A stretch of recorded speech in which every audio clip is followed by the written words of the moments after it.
সরকারের অবস্থান নিয়ে জনগণের মাঝে হতাশা সৃষ্টি হয়েছে, মন্তব্য তারেক রহমানের। নির্বাচনের তারিখ ঘোষণার দাবি। পরিস্থিতি অযথা ঘোলাটে না করে জাতীয় নির্বাচনের সুস্পষ্ট তারিখ ঘোষণা করুন।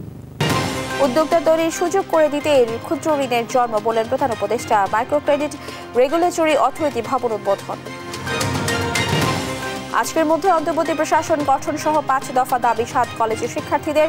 সোমবার থেকে মাঠে নামার হুঁশিয়ারি।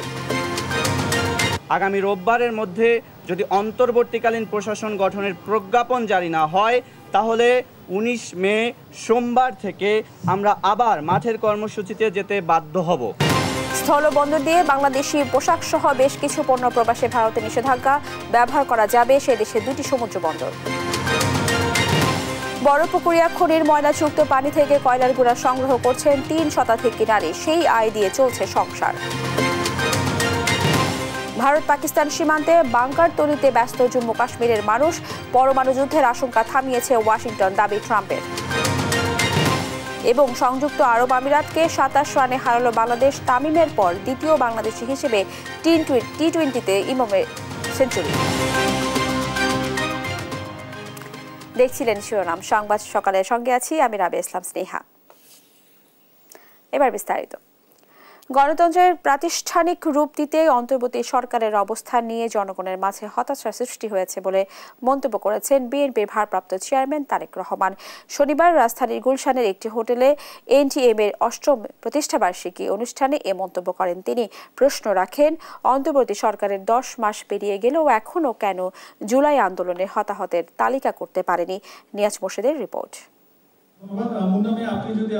শনিবার সন্ধ্যায় গুলশানের একটি হোটেলে আয়োজন করা হয় রাজনৈতিক দল এনডিএম এর 8ম প্রতিষ্ঠাবার্ষিকীর অনুষ্ঠান। এই অনুষ্ঠানে বিভিন্ন রাজনৈতিক দলের নেতা, বিভিন্ন দেশের কূটনীতিক সহ নাগরিক সমাজের প্রতিনিধিরাও অংশ নেন। এ সময় বিভিন্ন রাজনৈতিক দলের নেতারা দ্রুত নির্বাচনের রোডম্যাপ ঘোষণার দাবি জানান। দেশ এখন যা চায় তাহলে একটি স্পষ্ট আপসহীন নির্বাচনের রোডম্যাপ। যদি তা দেয়া না হয় আমরা তা আদায় করে নেব। শান্তিপূর্ণভাবে যদি সম্ভব হয়, প্রয়োজনে আন্দোলনের মাধ্যমে। দেয়াল তৈরি করার জন্য বিভিন্নভাবে প্রপাগান্ডা চলছে, এগুলোকে মোকাবেলা করতে হবে ঐক্যবদ্ধভাবে।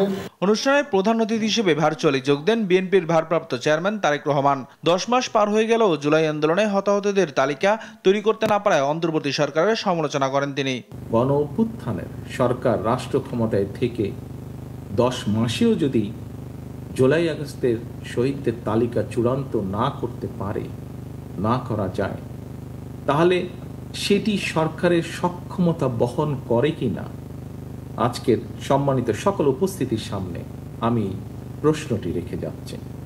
পরিস্থিতি ঘোলাটে না করে অতি দ্রুত জাতীয় নির্বাচনের দাবি জানান বিএনপির ভারপ্রাপ্ত চেয়ারম্যান। অন্তর্বর্তীকালীন সরকারের প্রতি আবারও আহ্বান জানিয়ে বলবো, পরিস্থিতি অযথা ঘোলাটে না করে জাতীয় নির্বাচনের সুস্পষ্ট তারিখ ঘোষণা করুন।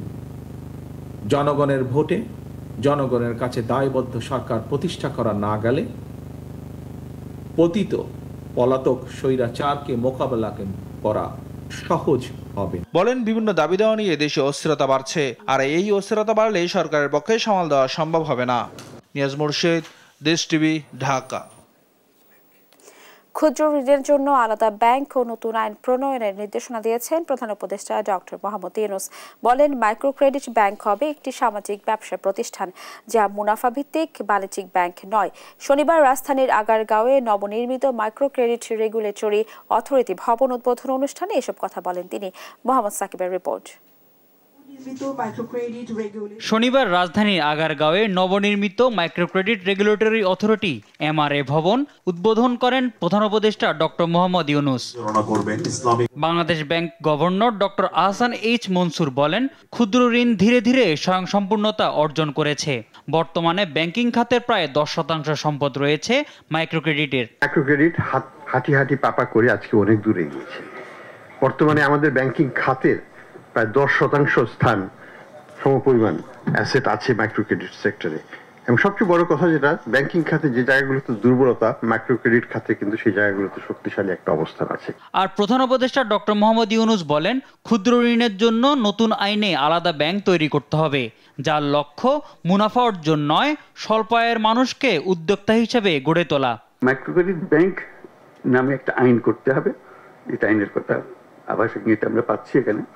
এটা পরিষ্কারভাবে এটা নতুন একটা ব্যাংক হতে হবে, নতুন আইনে লাইসেন্সের মধ্যে, আইনের মধ্যে থাকবে এটা একটা সামাজিক ব্যবসার প্রতিষ্ঠান হবে, অর্থাৎ মালিক এর কাছ থেকে কোনো মুনাফা নিতে পারবে না। এই পুরো গ্রামীণ মাইক্রো ক্রেডিট গ্রামীণ ব্যাংক সৃষ্টি হওয়ার মূলে যেটা ছিল, এটার আইডিয়া যে মানুষ মাত্রই উদ্যোক্তা।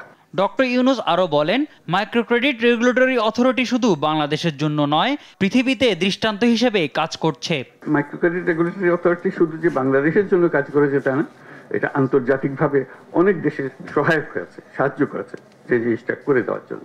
তো সেটার জন্য আমি অভিনন্দন জানাচ্ছি মাইক্রো ক্রেডিট রেগুলেটরি অথরিটিকে, যেটা পৃথিবীতে একটা দৃষ্টান্ত স্থাপন করার জন্য, একটা অধ্যায় সৃষ্টি করার জন্য। প্রকৃত ব্যাংক বলে দাবিদাররা লুটপাট করে পালিয়ে গেলেও ক্ষুদ্র ঋণের 1 পয়সাও লোপাট হয়নি বলে জানান প্রধান উপদেষ্টা। মাইক্রো ক্রেডিট পরিসংখ্যান আপনারা দেখতেছেন, পয়সা কেউ মারে নাই, কেউ পালিয়ে যায় নাই, সেগুলো প্রতিটি পয়সা আছে, তাদের জমা টাকা আছে। মোহাম্মদ সাকিব, দেশ টিভি, ঢাকা। ঢাকা দক্ষিণ সিটি কর্পোরেশন ডিএসসিসির নির্বাচিত মেয়র হিসেবে তার শপথ পাঠের ব্যবস্থা নিতে 1 মাস সময় বেঁধে দিয়েছেন বিএনপির নেতা ইশরাক হোসেন।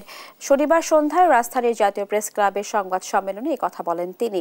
এর আগে ঢাকাবাসীর ব্যানারে বিক্ষোভ করেন তার সমর্থকরা এবং নগর ভবনে তালা ঝুলিয়ে দেয়। এতে বন্ধ হয়ে যায় সব নগর ভবন কেন্দ্রিক সেবা কার্যক্রম।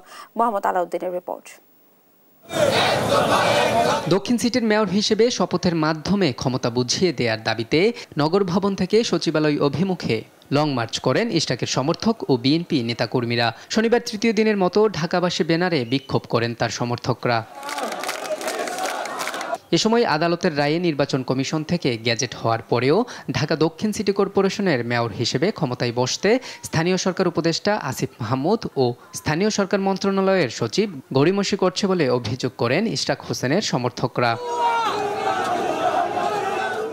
গ্যাজেট পাস হওয়ার পরও তাকে শপথ পড়তে দিচ্ছে না এবং তাকে বসাচ্ছে না। এখনো আমরা চাচ্ছি যত দ্রুত তাকে শপথ পড়ায় বসাবে। ওয়াসার থেকে নিয়ে সুয়ারেজ লাইন পর্যন্ত আমাদের প্রত্যেকটা রাস্তার অলিগলি আমাদের এই নগর ভবনের দায়িত্বে না থাকায় আমাদের বিলম্বিত হচ্ছে। পরে এদিন সন্ধ্যায় জাতীয় প্রেস ক্লাবে সংবাদ সম্মেলনের আয়োজন করেন ইশরাক হোসেন। এরপর আগামী 1 মাসের মধ্যে নির্বাচিত মেয়র হিসেবে শপথ পাঠের ব্যবস্থা নিতে স্থানীয় সরকার মন্ত্রণালয়ের প্রতি আহ্বান জানান তিনি। ঢাকা দক্ষিণ সিটি কর্পোরেশন নির্বাচনে আদালতের রায়ের আলোকে নির্বাচন কমিশন কর্তৃক গ্যাজেট পরবর্তী শপথ পাঠ ও দায়িত্ব গ্রহণের দাবিতে সংবাদ সম্মেলন করছি। গ্যাজেট প্রকাশের 20 দিন হয়ে গিয়েছে, এখন পর্যন্ত আমাকে শপথ গ্রহণ করানোর জন্য কোনো ধরনের পদক্ষেপ বর্তমান সরকার নেয় নাই, যেটি কিনা তাদের এখতিয়ারে পড়ে। বর্তমান সরকার বলতে স্থানীয় সরকার বিভাগকে বোঝানো হচ্ছে। এর আগে ইশরাক হোসেনকে মেয়র হিসেবে শপথ না দেয়া পর্যন্ত লাগাতার কর্মসূচির হুঁশিয়ারি দিয়ে ডিএনসিসির প্রধান কার্যালয় নগর ভবনের সব ফটকে তালা ঝুলিয়ে দেন ইশরাকের নেতাকর্মীরা। আসিফ মাহমুদ সজীব ভুঁইয়াকে ঢাকা সিটি কর্পোরেশনে অবাঞ্ছিত ঘোষণা করলাম। মোহাম্মদ আলাউদ্দিন, দেশ টিভি, ঢাকা। আগামীকালের মধ্যে স্বতন্ত্র সেন্ট্রাল ইউনিভার্সিটির অন্তর্বর্তী প্রশাসন গঠনের প্রজ্ঞাপন জারি করা হলে সোমবার থেকে আন্দোলনে নামার আলটিমেটাম দিয়েছেন 7 কলেজের শিক্ষার্থীরা। শনিবার বিকালে ইডেন কলেজ গেটে সংবাদ সম্মেলনে এই ঘোষণা দেওয়া হয়। এ সময় আগামী 1 মাসের মধ্যে নতুন বিশ্ববিদ্যালয়ের অধ্যাদেশ জারি সহ 5 দফা দাবি জানান শিক্ষার্থীরা। মোহাম্মদ আলাউদ্দিনের প্রতিবেদন। বছরের শুরুতেই অধিভুক্ত 7 কলেজকে আলাদা করার কথা জানায় ঢাকা বিশ্ববিদ্যালয় কর্তৃপক্ষ। কলেজগুলোকে নিয়ে আলাদা বিশ্ববিদ্যালয় প্রতিষ্ঠার কথা থাকলেও দৃশ্যমান কোনো অগ্রগতি নেই। এমন পরিস্থিতিতে ইডেন মহিলা কলেজ গেটে সংবাদ সম্মেলন করেন 7 কলেজের শিক্ষার্থীরা। এ সময় 1 মাসের মধ্যে নতুন সেন্ট্রাল ইউনিভার্সিটির অধ্যাদেশ জারি সহ 5 দফা দাবি জানান তারা। মাননীয় পরিকল্পনা উপদেষ্টার আশ্বাসের প্রতি সম্মান রেখে এই সংবাদ সম্মেলন থেকে আমরা 5 দফা দাবি তুলে ধরছি। আগামী 1 মাসের অর্থাৎ আগামী 16 জুন 2025 খ্রিস্টাব্দ এর মধ্যে নতুন বিশ্ববিদ্যালয়ের অধ্যাদেশ জারি করতে হবে। সেই সঙ্গে রোববারের মধ্যে স্বতন্ত্র বিশ্ববিদ্যালয়টির অন্তর্বর্তী প্রশাসন গঠনের প্রজ্ঞাপন জারির দাবিও জানায় শিক্ষার্থীরা। অন্যথায় 19 মে থেকে শান্তিপূর্ণভাবে মন্ত্রণালয় ঘেরাওয়ের কথা জানায় তারা। আগামী রোববারের মধ্যে যদি অন্তর্বর্তীকালীন প্রশাসন গঠনের প্রজ্ঞাপন জারি না হয়, তাহলে 19 মে সোমবার থেকে আমরা আবার মাঠের কর্মসূচিতে যেতে বাধ্য হব। এছাড়া আগামী 5 কার্যদিবসের মধ্যে ঢাকা সেন্ট্রাল ইউনিভার্সিটির রূপরেখা ও লোগো প্রকাশ এবং নতুন অর্থ বছরের বাজেটেই নবগঠিত বিশ্ববিদ্যালয়ের জন্য অর্থ বরাদ্দের দাবি জানায় শিক্ষার্থীরা। অর্থ বরাদ্দ দিতে হবে। মোহাম্মদ আলাউদ্দিন, দেশ টিভি, ঢাকা। ঢাকা বিশ্ববিদ্যালয়ের শিক্ষার্থী শাহরিয়ার আলম শাবনূর হত্যা মামলায় গ্রেফতার 3 আসামিকে 6 দিনের রিমান্ড দিয়েছেন আদালত। শনিবার ঢাকার মেট্রোপলিটন ম্যাজিস্ট্রেট শাহিন রেজার আদালত শুনানি শেষে এই আদেশ দেন। এদিন দুপুরে কারাগার থেকে তাদের আদালতে হাজির করা হয়। পরে মামলার তদন্ত কর্মকর্তা শাহবাগ থানার উপপরিদর্শক তৌফিক হাসান তাদের 10 দিন করে রিমান্ডের আবেদন করেন। শুনানি শেষে আদালত তাদের 6 দিন করে রিমান্ড মঞ্জুর করেন। তবে এই সময় আসামি পক্ষে কোনো আইনজীবী ছিল না। এদিকে ডিএমপির কমিশনারের সঙ্গে বৈঠক করেছেন ঢাকা বিশ্ববিদ্যালয়ের উপাচার্য ডক্টর নিয়াজ আহমেদ খান।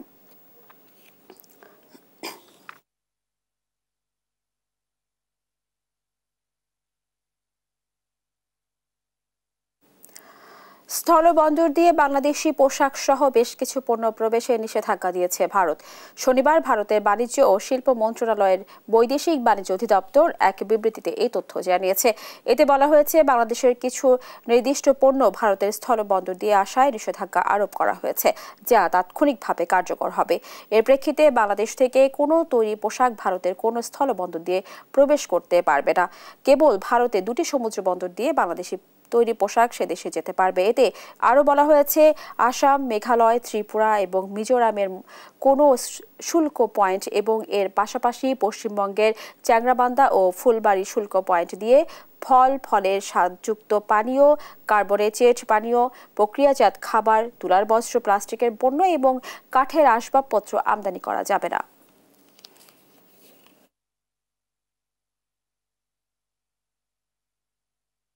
ভারত থেকে নেমে আসা পাহাড়ি ঢলে নিচু জমিগুলোতে পানি ওঠার কারণে অনেক ধান তলিয়ে গেছে। এ নিয়ে আরো জানাতে যুক্ত হচ্ছেন সহকর্মী রিয়াদ হাসান।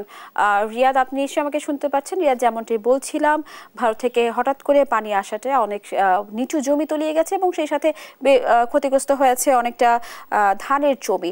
আকস্মিক পানিতে কতটুকু ক্ষয়ক্ষতি হয়েছে এবং স্থানীয় কৃষকরা এখন কি ধরনের সমস্যার মুখোমুখি হচ্ছেন, বিস্তারিত জানাবেন।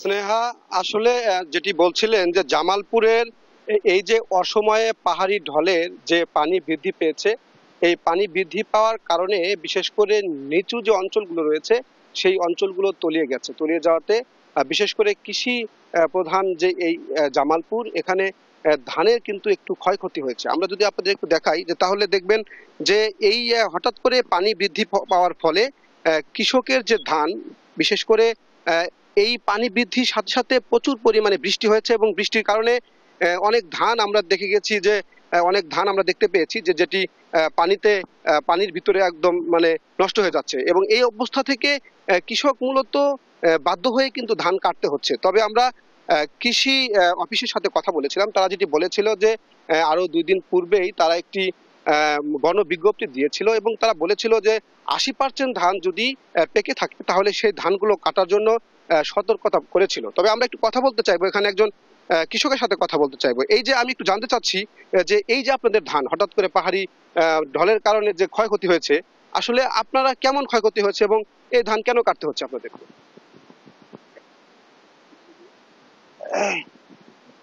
পাহাড়ি ঢল হওয়ার কারণে ধান ডুবে গেছে, ধানের কাটাতে ক্ষয়ক্ষতি হয়েছে। এই যে শুনছিলেন যে আসলে পাহাড়ি যে এই ঢলের কারণে মূলত জামালপুরের, আমি যদি একটু বলি যে জামালপুরে যমুনা নদী থেকে শুরু করে জিঞ্জিরাম নদী, দশানী নদী, এই নদীর পার্শ্ববর্তী যে এলাকা রয়েছে, বিশেষ করে নিম্ন অঞ্চলগুলোতে এই ধানের কিন্তু ক্ষয়ক্ষতি হয়েছে। আমরা যেটি কথা বলেছিলাম পানি উন্নয়ন বোর্ডের সাথে, তারা বলেছেন যে গত 24 ঘন্টায় কিছুটা পানি বৃদ্ধি পেলেও আজকে সকাল থেকে কিন্তু পানি কিছুটা কমতে শুরু করেছে এবং সর্বশেষ যেটি জানতে পেরেছি জিঞ্জিরাম নদীর যে পানি সেটি 1.03 মিটার নিচ দিয়ে প্রবাহিত হচ্ছে বিপদসীমার এবং যমুনা নদীর পানি কিন্তু এখনো বিপদসীমার অনেকটাই নিচেই রয়েছে। তবে এখনো শঙ্কা কাটেনি এমনটি বলেছে পানি উন্নয়ন বোর্ডের কর্মকর্তা। এই ছিল জামালপুর থেকে সর্বশেষ অসময়ে পানি বৃদ্ধির সর্বশেষ খবর। রিয়াদ, আপনাকে ধন্যবাদ। দর্শক, শুনছিলাম জামালপুর থেকে আকস্মিক পানিতে ক্ষয়ক্ষতির পরিমাণ নিয়ে। 5 দিন বন্ধ থাকার পর আবার চালু হয়েছে রাঙামাটির চন্দ্রঘোনা রাইখালী নৌ রুটে ফেরি চলাচল। রোববার ভোর 6টা থেকে ফেরি চলাচল শুরু হয় বলে জানান সওজ রাঙামাটি নির্বাহী প্রকৌশলী সবুজ চাকমা। তিনি বলেন, কর্ণফুলী নদীতে নাব্যতা সংকটের কারণে ড্রেজিং কাজের জন্য গত মঙ্গলবার থেকে ফেরি চলাচল বন্ধ ছিল। সওজের প্রকৌশলী ও কর্মীরা ড্রেজিং ও সংযোগ সড়কের সংস্কার শেষ করায় ফেরি চলাচল আবার চালু হয়েছে। সওজ রাঙামাটির উপবিভাগীয় প্রকৌশলী রনেল চাকমা বলেন, শুষ্ক মৌসুমে নদীতে নাব্যতা সংকট দেখা দিলে ফেরি ও পল্টন আটকে যায়, যার ফলে যান চলাচলে সমস্যা হয়। তাই 5 দিন ফেরি বন্ধ রেখে ড্রেজিং কাজ সম্পন্ন করা হয়েছে। ফেরি আমাদের 5 দিন বন্ধ ছিল, এরপর থেকে আজকে ভোর 6টার থেকে চালু হয়েছে। আমরা এখন ফেরি দিয়ে যাচ্ছি। এই টাইমে একটা ট্রাকের দুর্ঘটনা ঘটায়। ফেরি আজ ভোর 6টা থেকে চালু হয়েছে, আমরা গাড়ি নিয়ে পার হইতেছি। আজকে 5 দিন বন্ধ ছিল আমাদের ফেরি, আজকে সকাল 6টা থেকে ফেরি চালু হয়েছে। বড়পুকুরিয়া কয়লা খনি বাংলাদেশের একমাত্র বাস্তবায়িত কয়লা খনি। এখানে কর্মসংস্থান হয়েছে অনেকের। তবে এখনকার নির্গত ময়লাযুক্ত পানি থেকে কয়লার গুঁড়া সংগ্রহ করেন 3 শতাধিক নারী, যা বিক্রি করে সামান্য আয় দিয়ে চলে তাদের সংসার। সহকর্মী মোহাম্মদ হারুনুর রশিদের তথ্য ছবিতে জানাচ্ছেন সালমা জাহান। বড়পুকুরিয়া কয়লা খনির প্রায় 1600 ফিট নিচ থেকে কয়লা উত্তোলনের সময় ভূগর্ভে পানি জমে যায়। সে পানি বড় বড় পাম্পের মাধ্যমে উপরে তুলে এনে ড্রেনের মাধ্যমে বাহিরে নিষ্কাশন করা হয়। সেই ড্রেনের মুখে বিভিন্ন কায়দায় পানিতে থাকা কয়লার গুঁড়া সংগ্রহে সারাদিন পালাক্রমে কাজ করেন 315 জন নারী কর্মী। প্রতিদিন 2 শিফটে 90 জন কাজ করেন। সপ্তাহে একজন একদিন কাজ করার সুযোগ পায়। টানা 12 ঘন্টা পানিতে থেকে প্রতিদিন প্রায় 3 থেকে 4 মণ কয়লার গুঁড়া সংগ্রহ করতে পারে একটি দল। স্থানীয় কয়লা ব্যবসায়ীদের কাছে প্রতি মণ কয়লা 350 থেকে 400 টাকায় বিক্রি করেন তারা। সপ্তাহে একদিন কাজ করে একজন নারী আয় করেন 300 থেকে 400 টাকা। আমরা এই তো কয়লা তুলি, ওই প্রায় 3 মণ 4 মণ 5 মণ এরকম। একটা গরু 2 ভাগ হসি, দিনে 24 ঘন্টা, 7 দিন পর পর একদিন। কি করে খাই তো কয়লা মালা তুলি, এই এত কষ্ট মষ্ট করে চলি। এখন এই যে কুড়ি খাবার আগে কষ্ট, গরিব মানুষ কি করবো এখন, এই তারের জন্য এসে আমাকে পড়ে থাকবে না। পরে ব্যবসায়ীরা এসব কয়লা শুকিয়ে প্রতি মণ 400 থেকে 450 টাকা পর্যন্ত ইটভাটা মালিকদের কাছে বিক্রি করে থাকেন। আমরা কিনি, আমাদের জায়গা মতো রাখি দিয়ে এখন আমাদের কাছ থেকে ভাড়া আলাদা আসি করে করে নিয়ে যায়। আমরা 300, 350, 400 এরকম মনে কিনি। এখান থেকে চাষ হওয়ার পরে ভাটায় যায়, এখানে সেটা জ্বালানি হিসেবে ব্যবহার। জীবিকার তাগিদে কাজ চালিয়ে যাচ্ছেন অসহায় এ নারীরা, যা সংসারের প্রয়োজনের চেয়ে অতি স্বল্প।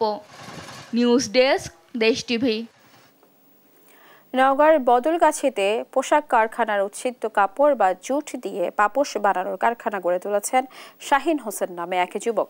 কারখানায় বেশিরভাগ শ্রমিকের নারী।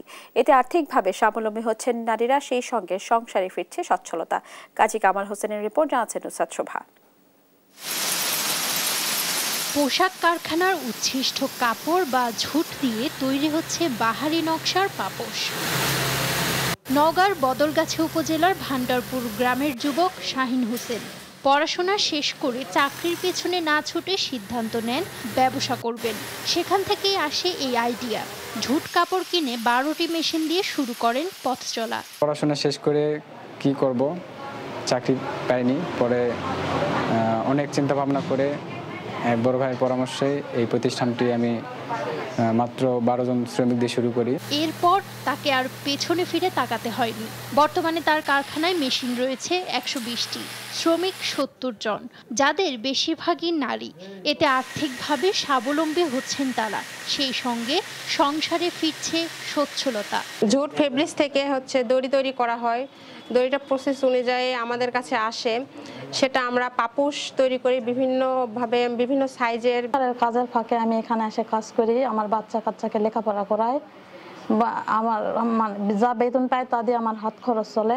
সকাল ৮টায় আমরা আসি, বাড়ির কাজ কাম শেষ করে আসে, সারাদিন পাপোশ তৈরি করি। এই উদ্যোগকে সব দিক থেকে সহযোগিতার আশ্বাস দিয়েছেন এই কর্মকর্তা। নারী উদ্যোক্তা হয় যে 5% সরল সুদে এবং পুরুষ উদ্যোক্তা হলে আমরা 6% সরল সুদে ঋণ দিয়ে থাকি। এর বাইরেও আমরা যেটা করি, যদি প্রোডাক্টের তারা মার্কেটিং করতে চায়, যদি কোনো জায়গায় ব্র্যান্ডিং করতে চায়, সেক্ষেত্রেও আমরা কিন্তু সুযোগ সুবিধা দিয়ে থাকি। এই শিল্পকে এগিয়ে নিতে বিদেশে রপ্তানির ব্যবস্থার পাশাপাশি সরকারের পৃষ্ঠপোষকতার দাবি সংশ্লিষ্টদের। News desk,